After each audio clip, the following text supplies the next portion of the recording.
Oh, sorry, I wasn't even doing it properly.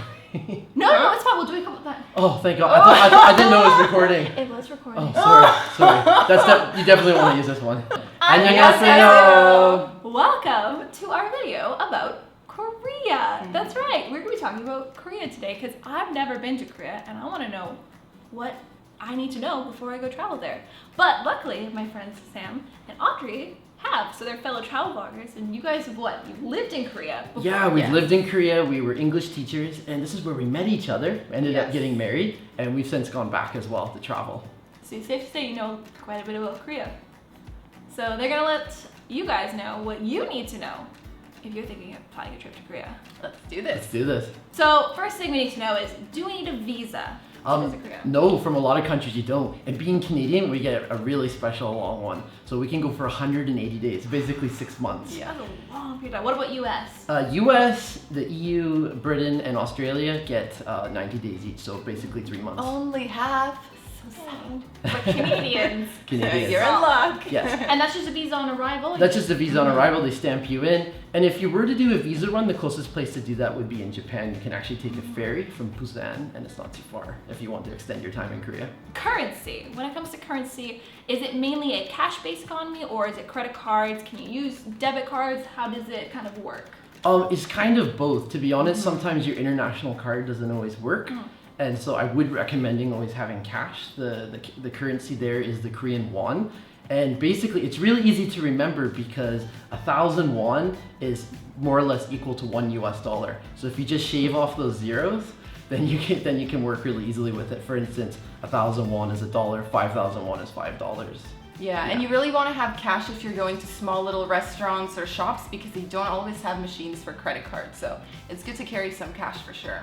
And would you say it's a more expensive place to travel in, or is it generally cheaper, you find? You know, I think people think that Korea is quite expensive just because Seoul is such a modern city, but honestly, once you're there, you can really eat on a budget. There's amazing street food and like a lot of attractions are free. So I would say it's a budget-friendly destination. Yeah, and transportation is also very reasonable, especially in Seoul. And if you're looking for a really good budget meal, there's these places called gimbap restaurants. They're rice roll restaurants, and they do all kinds of Korean dishes that are on the cheap. You can get things for anywhere between $3 to $6 US typically. Okay, so then when it comes to food, what would you recommend? A couple must-try Korean dishes. Oh, we love Korean food. Why don't you go first? So much good stuff. Okay, one of my favorites is sundubu-jjigae, and it's basically like a tofu stew with fermented cabbage. So if you like really spicy soups, that's one thing I would really recommend trying. Yeah, definitely. And something I recommend is something called dosa bibimbap. It's a stone pot rice bowl. And it comes with all kinds of mixed vegetables, sometimes a little meat, that's optional. And then you can throw in what's called the red pepper sauce. It's gochujang sauce. Oh, it's so good. And you get to mix it all around. It's just so much fun to make it too.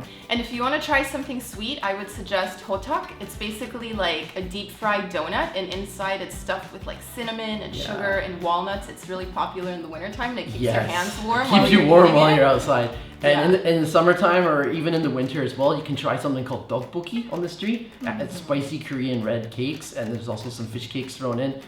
Oh, it's so good. It's so tasty. So getting around in Korea, what is the most popular or most efficient way to kind of get around, I'd say, the cities and then like the country in general? Okay, so when you first arrive in Seoul, which is the most likely place that you're going to start your trip in Korea, definitely getting around on the metro is your best bet. And there's so many different lines, but typically you're going to be using either line number 1 or line number 2, and those are the blue and green lines respectively. So from going to Seoul to places such as Busan or Daejeon or some other major places to visit in Korea, your best bet to get around is by train. They have like a really fast train, which is called the KTX. And if you want to save some money, you can take a lower class called Mugunhwa, and you'll probably get fares for less than half of that price. Language barrier. How difficult is that? Yes, you will be finding a language barrier, but honestly I think it's changing because the younger generation usually goes to English classes. They go to hagwon, so like private after-school academies, so they do grow up learning English. But that being said, not a lot of people speak English in Korea, that's true. Especially outside of Seoul. That's true. And I also find, especially for like taxi drivers and things like that, they don't speak a lot of English. So it's really good to know where you want to go. Maybe have that written down on a piece of paper.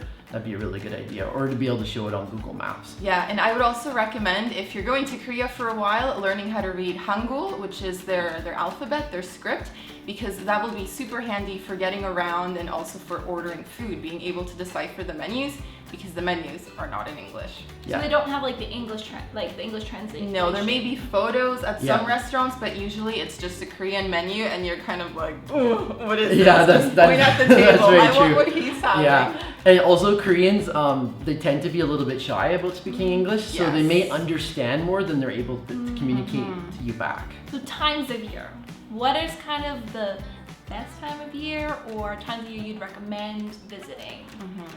I feel like there's only 2 good times of year to visit, spring or autumn. Yeah. Because having lived there all year round, I can tell you that the winters are brutal. Like you have the Siberian winds blowing and there's like ice on the sidewalks and it's just not pleasant to be outside. And then in the summertime, it's just super humid and hot. It almost feels like Southeast Asia, like really sticky. Yeah, that's so true. I remember one Yeah. summer we actually went to Indonesia and we were cooling down in Indonesia. That's Yes, how hot it it's was so in hot Korea in August. So yeah, spring or So, autumn. yeah. So May and June or September, October would be the months we'd recommend the most for sure. Okay, so when it comes to places to see, what are some of your top places around the country? Okay, so the most iconic place to visit by far is Seoul, and there's just so much to do there. I'll tell you some of those things a bit later. And then the other place that I'd highly recommend going is Jeju. They call it kind of the Hawaii of Korea, and it's a great place to go for like beaches and other types of things. It's just very relaxing there. It's a completely different world from the rest of Korea. Yeah, and if you're looking to get outside of Seoul, I would also recommend going to Busan in the south. They have a lot of different beaches and it has a more relaxed vibe in comparison to Seoul. And one easy day trip from Seoul, if you want to get outside of the city, is Suwon. They have a huge fortress over there and also a really cool market where you can eat street food. Yes, and they also have martial arts performances Oh too. yeah, they do. Which are awesome. And then things to do in Korea. What are some fun things to do? There's so many awesome things to do. So the first thing I'd recommend is really going to the markets and trying street food. 2 places I'd recommend the most are Insadong and Namdaemun. Great places for street food, also to get souvenirs to bring back home. Another fun thing to do is to rent a hanbok, which is the traditional dress in Korea. And a really good tip is that if you're wearing hanbok, you can get in for free into many of the palaces and temples. You don't have to pay admission. And yeah, it's just really fun dressing up and wandering around the city, taking photos. It makes for cool souvenirs. It sure is. And don't forget the nightlife. There's a lot of really cool Yeah. bars where you can have a national drink called soju. It kind of tastes a little bit like vodka, but it's only 20% alcohol. And then when you've had a few of those, head over to a singing room, which is called the Noribong, and you can have a lot of fun singing with your friends. It's basically like Korean karaoke. Yes. And if you want to do something outdoorsy, Korea has a lot of national parks. The most famous of them all is probably Soraksan out in the northeastern side of the country. Yeah. So yeah, they have some amazing trails and it's beautiful if you're there in the spring or in the fall. Yeah, and if you're feeling like doing a really cool cultural experience, I'd recommend doing a temple stay. You can do 1 3-day, week-long stays. And usually these temples, these are Buddhist temples, so they're located in really like scenic places, like out in the mountains. And it's just a chance to kind of get away from the hustle and bustle of the big cities in Korea. Safety. Any general, like, how safe is Korea? So safe. Yeah, it's almost Too ridiculous, safe. almost too safe. I remember like the classic story I have in Korea is that I once left an MP3 player on the metro in Seoul, and this guy came running out to give it to me. So yeah, instead of like having it stolen, I had it returned to me.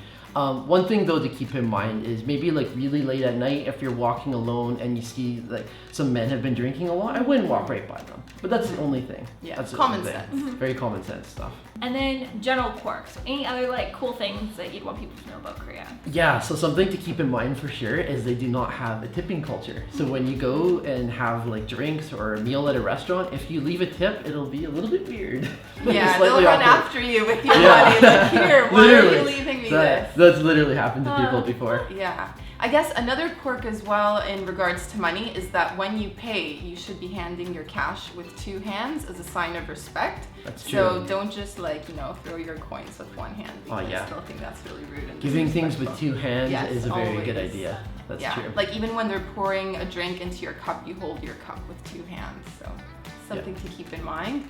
And other quirks, I would say, like Korea is really into cutesy culture, and they have like a lot of themed cafes, which is a bit strange coming from North America. Yeah. But like you can find cat cafes and puppy cafes and sheep cafes. Raccoon cafes. Raccoon cafes. And there's where you even a poo cafe, if A you can poo believe cafe, it. They call yes. it dong or dong there. Yeah. And you can wear poo-shaped hats. Yes. It's quite So fascinating. where else are you going to experience Yeah, where else are you gonna that? do that? Korea. Wow. So thank you guys so much. That was really inspiring. And now I want to go to Korea, and I hope you guys and gals do too. So thank you, Sam and Audrey, for your lovely advice. You guys definitely need to go check out their channel, go subscribe for Korea vlogs and other food and travel stuff. I'll leave the links here. I'll leave the links down below. And go check them out. And thank you guys again for watching. Don't forget to give the video a thumbs up and let us know down below if you are from Korea or what experiences you've had there or things that you really enjoyed. And I'll see you guys again in a few days' time. Thanks. Another Goodbye, video. everyone. Bye!